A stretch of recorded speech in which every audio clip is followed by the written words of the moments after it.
Let's start with these Redbirds boys. This team, we're now talking historic. Is it fair to say historic, Jim, when they haven't had a 10-game winning streak in 20 years? The Cardinals in the regular season have now done something they hadn't done since the year 2001. It is historic. I mean, it's only happening in years where they win, right? It's even more special, you know. So this is I told you yesterday on the show, if they were going to lose, last night was going to be the night, right? Why do you hate Jake Woodford? Well, that was just it. It was like Woodford, if they're going to find if they're going to get it, it might be tonight. Because, look, they're not going to win, 30 games in a row. They're going to lose eventually.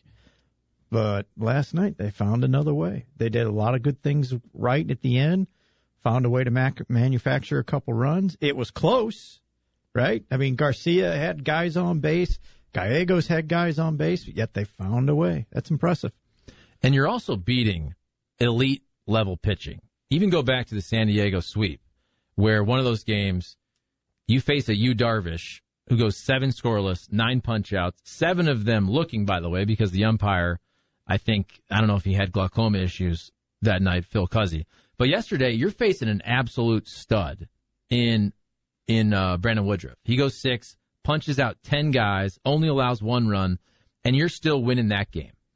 And also, you're getting to the end, and as you said, Jim, Luis Garcia now, you have a lot of faith in, even though he did allow a run. Genesis Cabrera has been there all year. Alex Reyes, I like him in lower leverage spots. Now, maybe he works his way back to some higher leverage spots, but bring him in the 6th. He strikes out the side. And then Giovanni Gallegos, all kinds of traffic there, bases loaded at the end. He gets the strikeout to end it. Now, I think we should also, I always like to focus on the process. And when you're getting the results like this, it's fantastic. I will say, I did not like the move of walking Yelich to load the bases there. And I say that for this reason, because then any single beats you. I didn't like that.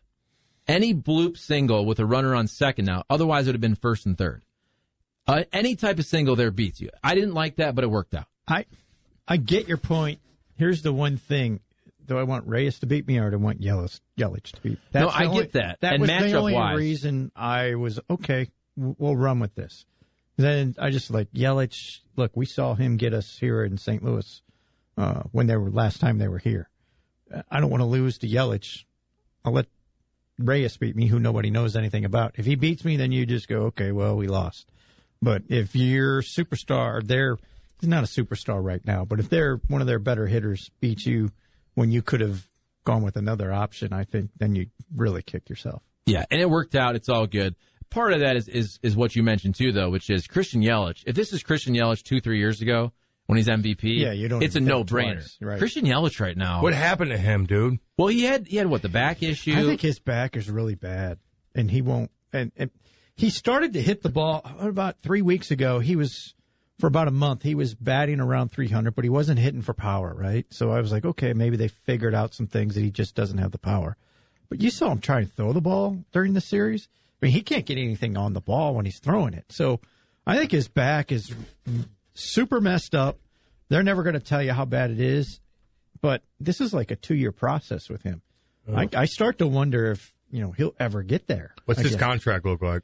Enormous. Yeah, they got a long-term deal with him. 25. They signed a big 6-7 type, 25. And he was a great player until this thing came up. I mean, he was one of the best players of baseball. He's a classy cat too. Yeah, his mom's very pretty. Kind of quiet. Doesn't matter. Does the thing. Doesn't matter. Why'd you bring it up then? Well, because the people online, because the text line is going to throw his picture of his mom out again, and it's a beautiful family. It's a beautiful family. Isn't that funny, though, the way social media works, where if you're a big-time athlete, you have a big game in the national championship game. It is. It's just, that's what they do. do. It's true. No, that's what they do to me. Well, it started with, go back. Remember about 20 years ago, Brent Musburger with the young woman from Florida State who became Jen Sturger, who's now a comedian, married to the former baseball player Cody Decker. She was also the one that Brett Favre sent his picks to back in the day when she was working with the Jets. But basically what launched her was they showed her as a Seminoles fan at Florida State.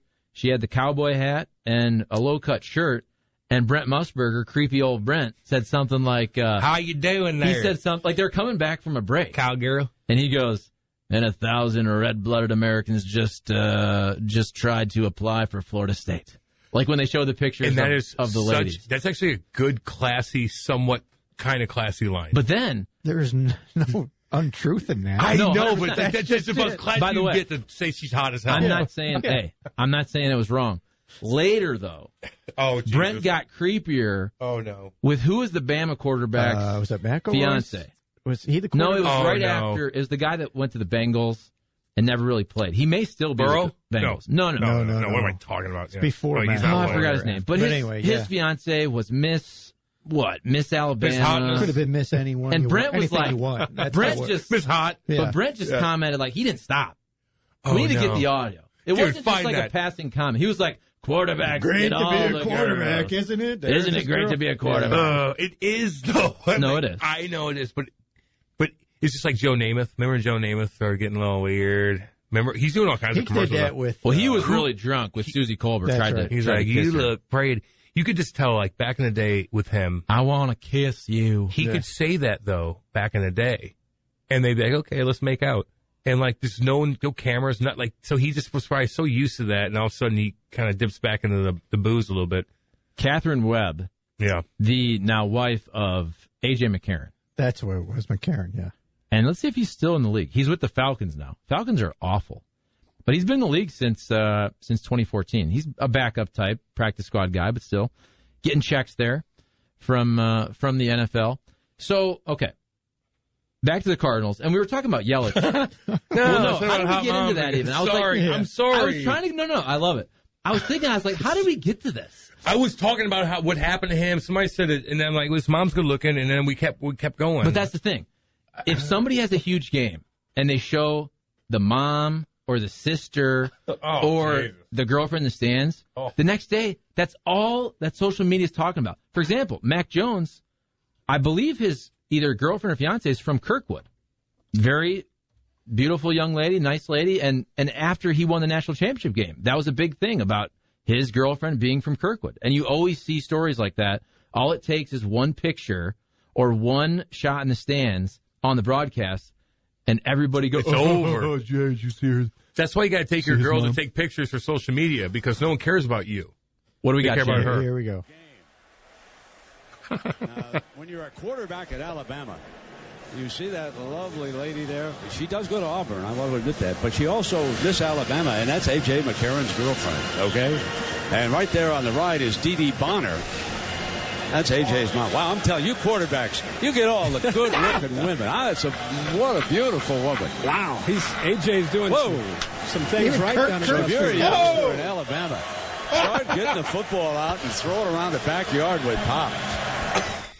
Now, listen, that doesn't offend me at all. Not at all. It's funny. It's very funny. But they did kind of, okay, we get it. We get it, guys. They're both, yeah. It's kind of like, you know what it reminded me of? You know how back in the day, when you're a kid and you're watching a movie with your dad. Oh, my God. And then some type of, not a sex scene. It's not like you're watching that type of movie, but it might be a steamy scene. There's some making out. And, like, you're sitting there with your dad, and he's like, oh, boy, oh, yeah. He's like, he just says, a dad comment. You know, Cam, she's a beautiful woman. Like, all right. And you're like, Dad, just relax. Cam, where's the remote real quick? Let me run it. Look at the beauty on this. I mean, she's a beautiful woman. Right in that, honey. Amy, yes, she's beautiful. We'll rewind it one more time, because I just want to... Like, what? Isn't this also true? You guys are terrible. No, listen. There was a great Twitter joke about this, and I will not be able to tell it properly. But wasn't it so true back in the day? If you're with your buddies, let's say you have a sleepover. Let's say you watch some movies. Hasn't happened in a while. Okay, we're talking about when you're 14, 15, 16, 17, whatever. And you try to go to Blockbuster, Family Video, and you get your movies. But then you slide in one you're not supposed to get somehow. And so you're watching it, right? And the second that type of scene comes on is always the one time of the 4-hour night that, like, your dad or mom, hey, guys. Oh. Hey, would you like some Doritos? Come, right? I'm going to open the door. You want some Get pasties? out now, both of you. Out of my room now.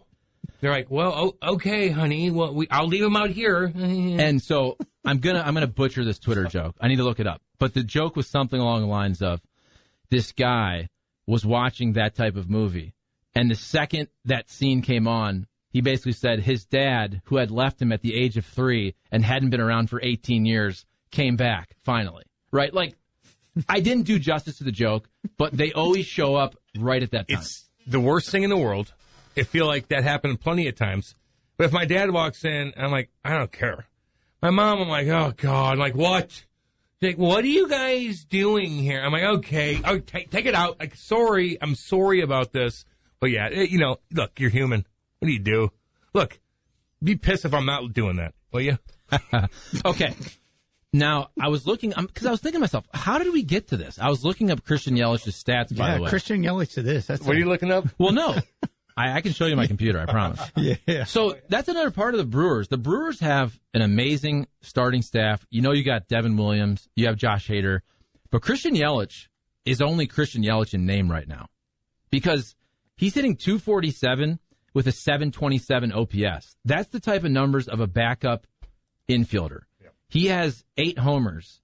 He hasn't homered in the last 15 games. In the last 15 games, he's batting .214. Jim, he's slugging .268. In his last 7 games, he's hitting .120, no home runs, with a .160 slug. That has to be health. I promise you that dude wakes up every morning and his back is barking.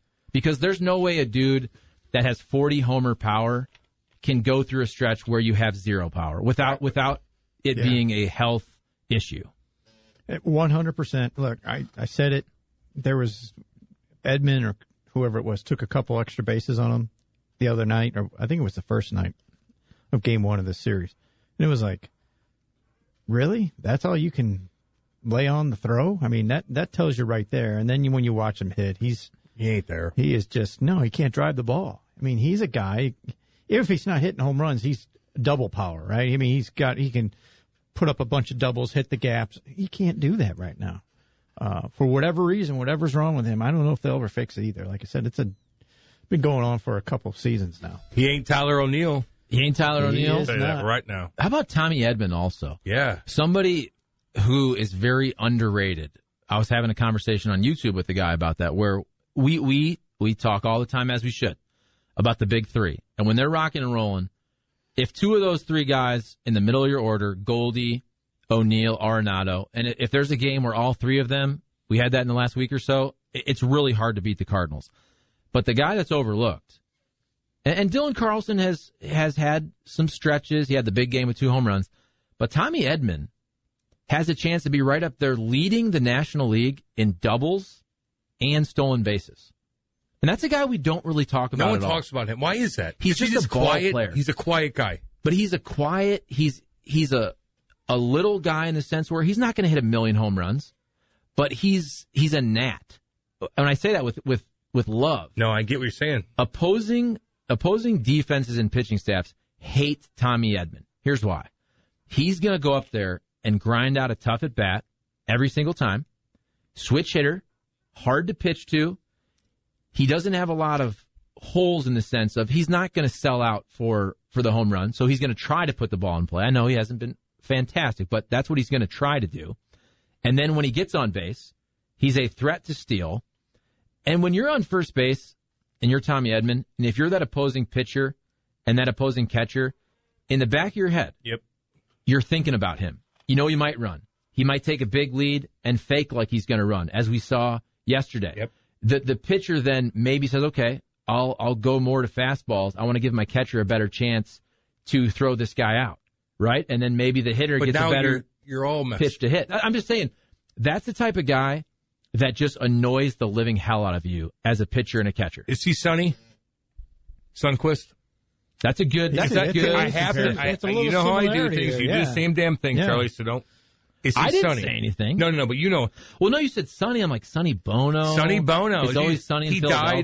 died of. Is he Oscar Sundquist? Kind of like in your He's face. got a little bit of that in him. Like just like annoying. I don't like your reach as long. Does a lot of things well, and he's just you're not there, toe dragging cats, but you're just there, and I hate you. Yeah. He's that one kid that you play against in alumni skates where he ties the skates with goofy stuff, and you're like, God, this guy, but he just skates hard, and and you want to slash on the back of the leg, but you don't because you're a classy person, that's him. And how about the fact Tommy Edmond, he has better numbers this year than Christian Yelich. That says a lot about Edmond, but more so also how compromised Christian Yelich is offensively. What's Edmond making, by the way? Is he making minimum-ish? Yeah, he's a minimum. He's 24, He's 25? 3 years in. Yeah. He is 24, 25, making 26 years old. 26. so he's 26. When did he come in? 3 years ago. He had to remember he had the really good season 3 seasons ago where he played about 90 or 100 games, but he was a 300 hitter, 400 on base, 500 slug. Which, look, those are probably the best numbers he's ever going to have. Don't get me wrong. And that was a smaller sample size. It wasn't a full season, but he's still a really, really good ball player. And, yeah, he's not going to make big money. Well, he'll hit arbitration here soon. But like when? Because you're making $6,750. Got 3 more years. Damn, yeah, 3 years. Arbitration will be this 25 million contract, yeah. The gap between the lower guys in baseball and the bigger guys in baseball is just extravagant. So look at Tommy Edmond, his last 30 games. 307 average, 348 on base, 449 slug. So we're talking about an 800 OPS. He's actually been better the last week or so. 345 average, 375 on base, 448 slug. And that's where this stretch of the Cardinals winning 10 straight games, they've won games every different way. You've had a couple of these 2-1 games, 3-2, the Darvish game.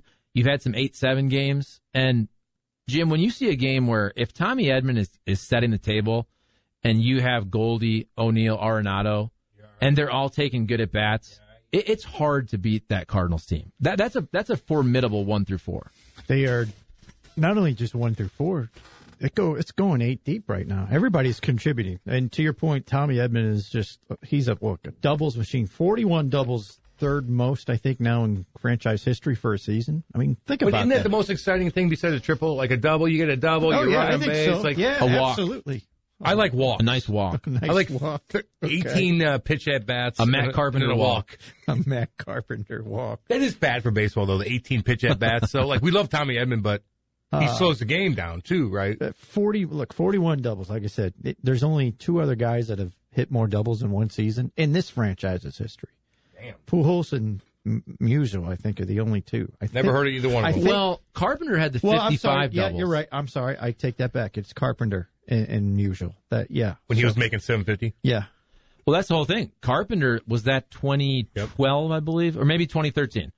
But Carpenter had the year where he had 55 doubles. He was high in the MVP voting. Yeah. And, yeah, he was probably making league minimum-ish because it was his probably second full year. And we complain now because he's not good. He's making 20. Which you're allowed to, because that's not his fault, because we all would have signed that contract. Of course, it's his fault that he's not producing. True. But it's the Cardinals' fault for offering him that deal when they didn't have to, because he had another year before you had to worry about him potentially leaving. I hear you. You hear me? You know I what heard that you. means? What's the that? Same deal's coming for him. Well, that's what I mean. Like, is this the exact same thing Past going on? history tells you. Was you're gonna Matt get Carpenter better than 4 or Tommy 5 year Edmond? deal. At the same age? God, yes. Like, Well, way yes. you know, it's funny. So yesterday, we had a conversation that I enjoyed about Carlos Martinez, because I think Carlos Martinez is actually underappreciated versus the narrative that fans think and talk about when they're bringing up Carlos Martinez, because he was really, really good for 6 years, but the last 2 were awful, and there was always some craziness going on, which kind of blurs the fact that he was a multiple-time All-Star. And that's where Matt Carpenter, when I say similar, I mean in the sense of I think some fans will forget how great Matt Carpenter was, because unfortunately they may only focus on the last 3 seasons when he wasn't good, and specifically the last 2 when he was really bad. Yeah. Because he was actually fantastic for 5-6 years. He's one of the best Cardinals draft stories ever, being a guy who goes from a 13th round pick to somebody who's a 3-time All-Star, who in 2013 led the league in runs, hits, doubles, and was 4th in the MVP voting, was the Silver Slugger and an All-Star. Jesus. But look, again, you forget about everything. You forget, Vladdy, you forget about what you did. You forget things. When he comes back 5-7 years after he's done playing, he'll get his standing ovation. There it is. And, yep.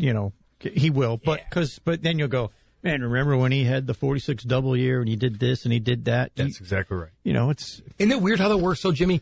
At the time, though, you're going, man, this guy can't play at all. You're stuck with this guy. It's terrible. Then when time passes, you think about the good things. Unless you do something really bad. Unless you agree. Unless you do something really bad, and then that takes over. But if you are really good, and then you kind of just trickle off, blah, blah, blah. At the time, that's all you think about. But then 5 years later, you're back to that guy that did. Absolutely everybody true. remembers. You remember the good things. It always works. Unless it's really bad. Well, yeah, that really bad. But case in point, the hockey side. Adam Oates gets a standing ovation every time he comes back here, right? And they piss people off. But when he left, it was like, dude, we can't have that. Good, go, man. You can only renegotiate contracts, keep us hostage so long. Great point. Inland, I don't know what's going to happen with 91, but it'll be the same thing. Same thing. In time, and it may be healed this year. You never know. But everybody, as a Blues fan, was mad as hell at him, you know, for the last 2 or 3 months. So good, go. You don't want to be here? In time, they'll be like, okay. Oh, you're one of us. You want a Stanley Cup. Look at you're the 91 jerseys downtown, dude. Let's be honest here. That's how it works. Damn right. And by the way, that year I mentioned where Carp was top 4, he was 4th in MVP, he made $504,000. So again, we know the contract I made is more bad money now, than him. but he doesn't feel bad about it, I promise. Because he goes, horrible. Guess what? I was $18 million overpaid in the year 2021. But guess what, Cardinals? I was $18 million underpaid. Why is the league minimum so damn low in baseball? And hockey, like, honestly, like at the time, like, shouldn't the league minimum in baseball, because you make so much damn money and you have so much revenue, you're playing every day, shouldn't it be at least $1 million? Or am I out of my mind on that? Well, you get your big bonuses from the draft. So if you're a bonus baby, you can get $5-10 million if you're a top 5-10 pick. Well, that's where baseball, it'll be very interesting to see what happens with the CBA, because the service time manipulation, where the team is getting 7 years of control, I do think players need to be able to make more money earlier. And that's where I do think if you're a multi-sport athlete, we discussed this with Kyler Murray, if you're a multi-sport athlete, especially a quarterback, and you know, if I have a couple good years in the NFL, they sign me to an unbelievable deal, making $25-30 million a year. Whereas in baseball, especially if I get drafted by the Oakland A's, who are notoriously, famously cheap, they're going to extract all the value out of me through 6.5 years and then trade me and not want to resign me to the big deal. If I'm a young athlete and I could be a baseball player and a football player, and I understand this is not a large percentage of people.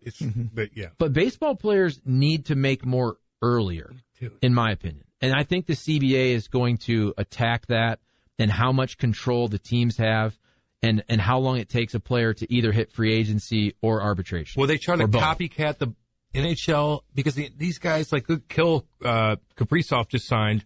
He didn't want to do the 8 years, so he did a 5-year. He's making $9 million, and that's fine. And Billy Guerin's like, what's up? Like, you're not playing that game. You're not going to Russia. I'm good. Fine. Right. We'll do 5 years. I think he wanted maybe 3 or 4 just to get and make a ton of money free agency because he's still an older guy. He's 23, 24 now.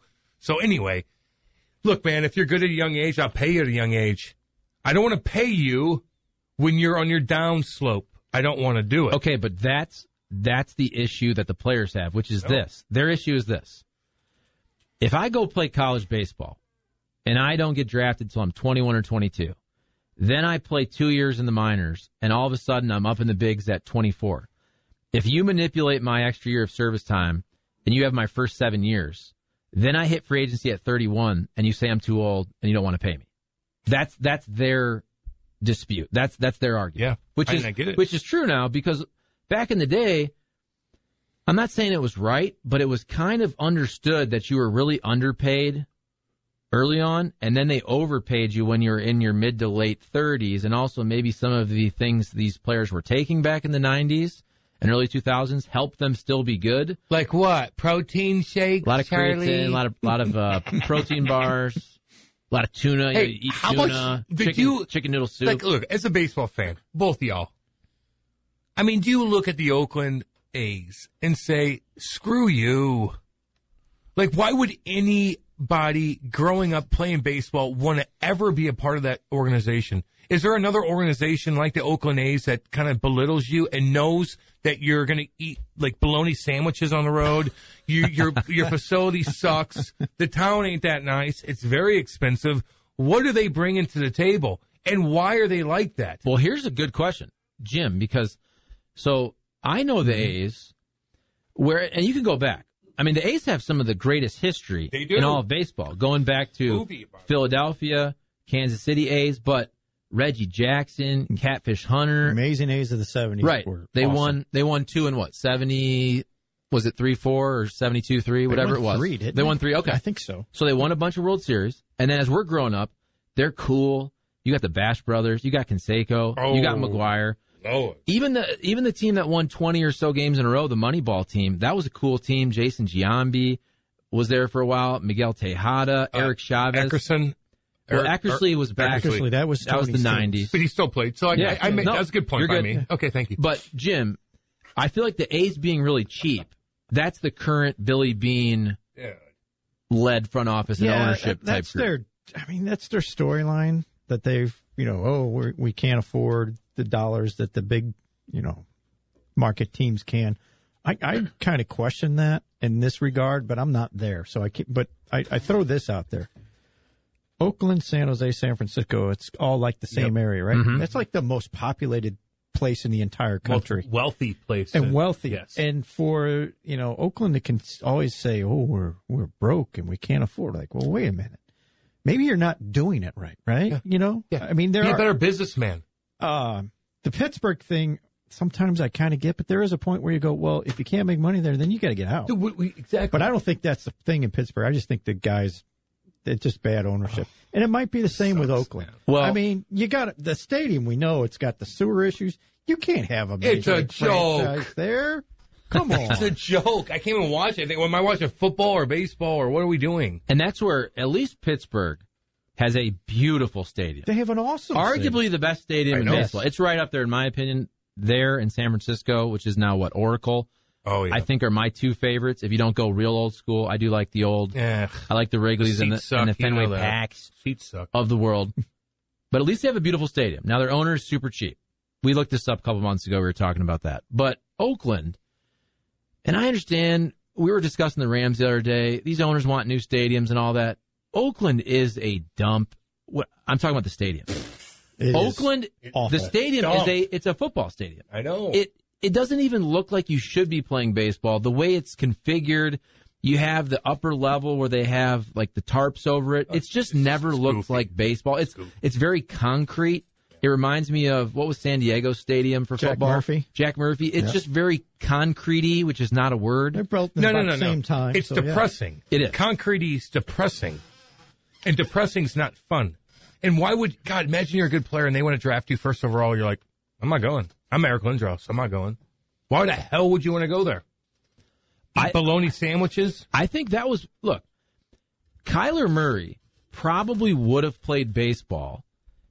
Now, his college career was not trending towards Heisman Trophy #1 overall pick. If you remember, so you had at Oklahoma, you had all those guys rolling through, Baker Mayfield.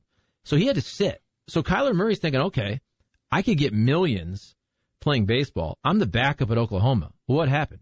He played 1 year, went crazy, just went bonkers, won the Heisman, and then became the #1 overall pick. Yep. So when you know you're a quarterback, that's an easier decision to make. If he was going to go to the NFL as a third-round pick and maybe be a backup quarterback, then he probably chooses baseball. No doubt about it. Here, listen to this one. 618 chimes in. 4,200 people in Oakland last night. 4,200 people. They don't. You're a joke. For a good team, by the way. You're a joke. Yep. And your ownership's a joke. We talked about this. If you're a cheap owner, then what are you doing? Get out of there. It's a mess. I did see a note last Friday, though. John Heyman brought something up that the Mets might be knocking on the door for Billy Beane and take Bob Melvin, their manager, out of there, too. That would be interesting. I don't know what Oakland would do then, because that pair has kept that franchise afloat. And remember, this was true, but it was also towards the end of Moneyball was the whole idea where everybody's wanted Billy Beane for the last 20 years. So he had the interview with the Boston Red Sox. He did not take the job. And if you remember the end of Moneyball, they go on to say that then the Boston Red Sox, they win their World Series. They win 2 more with Theo Epstein, but they're using the Billy Beane Moneyball principles, which is the real focus on, not just on base, but back then it was a focus on statistics that were not properly being compensated.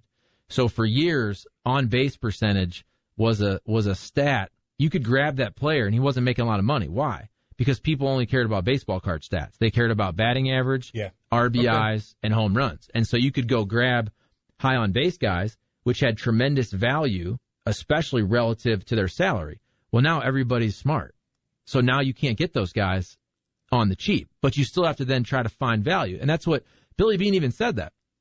I remember listening to an interview where he said everybody focuses on base percentage. And it was more so the fact that folks weren't paying for on-base percentage. It was finding market inefficiencies. After everybody realized on-base percentage was valuable, we tried to pivot to defense. We felt that defensive players were then undervalued. But now every front office is run by dudes from MIT. They all know everything. Yeah. They're like, oh, well, this guy over here is this, and we can get him for that. And look, the algorithm's there already. But at the very beginning of that, you're right, though, because you're at the baseball card stats where you look in the back like, oh, this guy, well, this.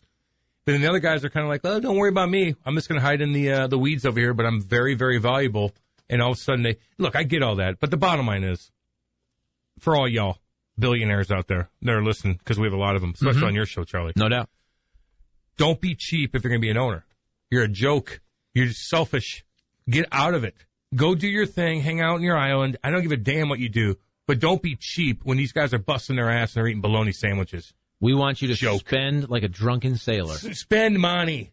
Take care of them like Jerry Jones does. All y'all could chirp Jerry Jones all you want. If I'm a football player, I want to be a part of that organization, and I want him to be my boss.